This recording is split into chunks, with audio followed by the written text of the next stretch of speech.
Overcooked is a single or multiplayer cooking game where players work together to prepare, cook, and serve food. Our game replicates the original, as you can see here.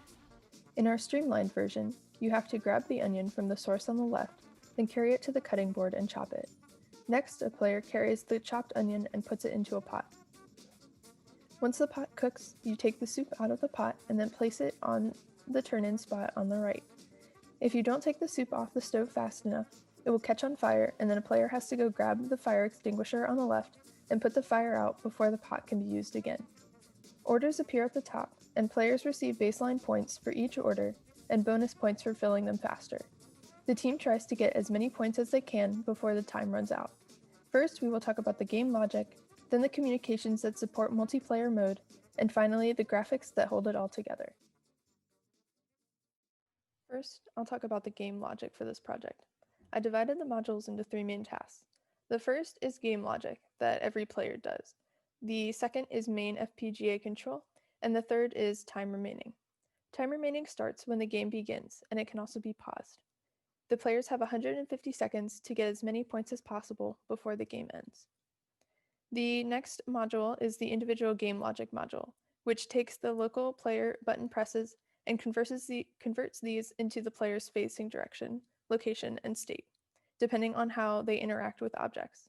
This is also where I implemented collisions by taking other players' location into account. Next, the main control module takes all the player's actions, including local player, and updates the grid of objects like onions, pots, bowls, the fire extinguisher, based on changes in player state. For example, if a player's state was holding bowl, and now it is nothing, we know that they just put the bowl down, and now the object grid should have a bowl 1 space in front of them.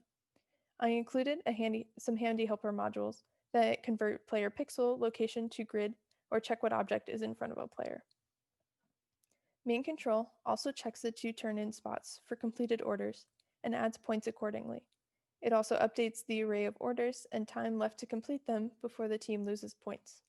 All of these variables are taken in by the comms module and sent to the other 3 FPGAs for graphics to display. Soup thief! Oh my goodness. Where did my food go? I worked on the networking component of this project, which consists of 3 different parts. So number 1, the FPGA, obviously. Number 2, an ESP32 that the FPGA uses to connect to the internet. And number 3, a server written in Python that's sitting on the cloud. So in order to make the multiplayer thing actually work, we needed one FPGA to be designated as the main one, and that's where all of the state computation of the board actually takes place. So when the main receives some information about a player's position or an action that the player just took, that FPGA is going to do some computation based on Julia's state machine logic to decide what the next game state is. And then it's going to actually send that information over serial to the ESP32 here, which then sends that information via a post request to the internet, to the server. And I'll show you in a second what that server looks like. You can see on the bottom left here, the requests coming in very quickly from the ESP32s. And then you can see on the top left here, each line here is all of the state information needed to describe a full game state. So that's the board information, all the player locations, where pots, pans, onions are, everything, and the point totals and such. So once that information is received at the server, then that gets sent to a different ESP32 and then received by a different FPGA, which then can display that information via the graphics module. I think that's the first soup I didn't catch on fire.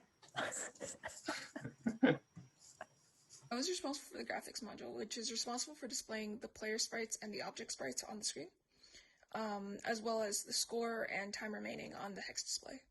So when we start the game, the Overcooked logo disappears, and there's a slight pause, and the game starts. So in the game, there are different sprites for moving around and picking up an onion, as I just did when I walked into them and clicked on a button. I can also put the onion down and the sprite becomes the regular walking sprite. I can also pick up a fire extinguisher and have a little fire extinguisher sprite. And also if I press on the fire extinguisher, there's another sprite for that. So we have sprites for different actions. There's also a chopping sprite, which I'm currently doing right now, which alternates between frames from a chopping sprite and a movement sprite. And then once I've chopped the onions, I can pick them up and put them in the pot. Additionally, there is also an order display at the top left corner of the screen, which shows how much time is remaining in the current order. Once this order runs out of time, it turns red and then it disappears. So once it disappears, we lose some points in our hex display. On our hex display, we have a timer, which is these bottom 3 digits right here, which shows us how much time we have remaining in our game in decimal, as well as a score display, which is these 3 digits right here, which shows us how much points we have currently accumulated. And we basically gain points by submitting an order, and once this order the order display runs out in like 2 seconds, we should lose 10 points. Yeah. Uh-oh, we're gonna have a fire situation really quickly here. And it's on fire. Okay, we're good. Good save.